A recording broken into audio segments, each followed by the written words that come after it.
friends, welcome to Pandiyanar சமையல். இன்னைக்கு நம்ம பார்க்க போற ரெசிபி என்னன்னு பாத்தீங்கன்னா ஒரு சூப்பரான ஸ்வீட் ரெசிபி தாங்க. அவல் கேசரி எப்படி பண்ண போறோம்ங்கறத தான் பார்க்க போறோம். பாருங்க எவ்வளவு சாஃப்ட்டா சூப்பரா இருக்குதுன்னு.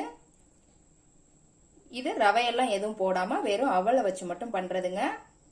இந்த அவல் கேசரியை எப்படி பண்ணலாம்ங்கறத பார்க்கலாம் வாங்க. வீடியோ ஸ்கிப் பண்ணாம பாருங்க. இப்ப கேஸ்ல ஒரு கடாய் வச்சிருக்கேங்க. அதுல ஒரு கப் அவல் போட்டுக்கோங்க. நான் நல்லா சுத்தம் பண்ணிட்டு ஒரு கப் அவல் எடுத்துருக்கிறேங்க. மீடியம் ஃப்ளேம்ல வச்சுக்கோங்க. மீடியம் ஃப்ளேம் வச்சு ஒரு 3ல இருந்து 4 நிமிஷம் வரைக்கும் நல்லா வறுத்துக்கோங்க. நான் இன்னைக்கு எடுத்துருக்கிறத கெட்டி அவலுங்க.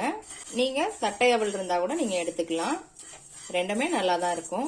பாருங்க அவல் நல்லா வறுபட்டுருச்சுங்க. நான் ஒரு 4 நிமிஷம் பக்கம் வறுத்துருக்கிறேன்.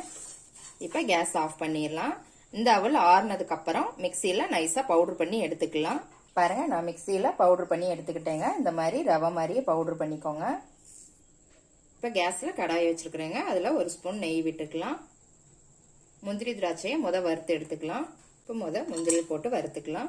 மீடியம் ஃப்ளேம்ல வச்சு வறுத்துக்கோங்க. முந்திரி லேசா வறுபடவும் திராட்சையும் சேர்த்துக்கோங்க. திராட்சையை நல்லா உப்பி வர அளவுக்கு வறுத்துக்கோங்க.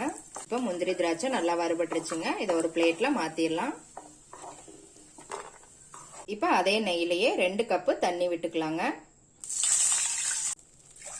எந்த கப்புக்கு அவல் எடுத்தோமோ அதே கப்புக்கு 2 கப்பு விட்டுக்கோங்க.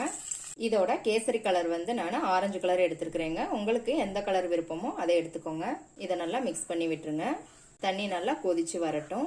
நான் இதோட ஒரு 2 ஸ்பூன் பக்கம் ஆயில் விட்டுக்கிறேங்க. ரீஃபைண்ட் ஆயில் தான். இது எதுக்கு அப்படின்னீங்கன்னா நெய் மட்டும் போட்டோம்னா உங்களுக்கு திகட்ட ஆரம்பிக்கும். இந்த மாதிரி ஆயில் கொஞ்சம் விட்டுக்கிட்டீங்கன்னா கொஞ்சம் திகட்டாது. தண்ணி நல்லா இப்போ கொதிக்க ஆரம்பிச்சிருச்சுங்க. இப்ப நம்ம மிக்சியில அடிச்ச இந்த அவலை கொஞ்சம் கொஞ்சமா சேர்த்துக்கலாம். கை விடாம கிளறிக்கிட்டே இருங்க, இல்லைன்னா கட்டி விழுந்துடும். பாருங்க நல்லா திரண்டு வந்துருச்சு. அவ்வளோ நல்லா வெந்துருச்சு. இப்ப இதோட நம்ம சுகர் சேர்த்துக்கலாம். நான் இன்னைக்கு 3/4 கப் பக்கம் எடுத்துருக்கிறேங்க. இது இனிப்பு கரெக்டான இனிப்பா இருக்கும். உங்களுக்கு இனிப்பு அதிகமா இருந்தா பிடிக்கும் அப்படின்னா நீங்க 3/4 கப் அளவு 1 கப் ஆக்கிக்கோங்க. இப்ப இதையும் நல்லா மிக்ஸ் பண்ணி விட்டுக்கோங்க. சுகர் போடவுமே கொஞ்சம் ஏலக்காய் கொடுக்குங்க, திருப்பி கட்டியாயிரும்.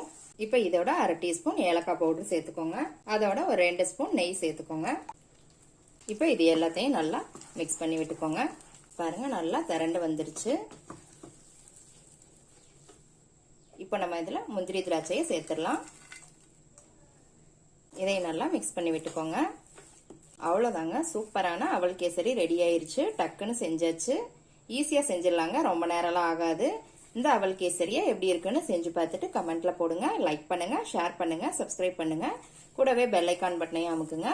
மறுபடியும் வேற ஒரு ரெசிபியோட சந்திக்கலாம் ஃப்ரெண்ட்ஸ். அன்போடு சமைத்து ஆனந்தமாய் உண்டு இன்பமாய் வாழுங்கள். வாழ்க வளமுடன்.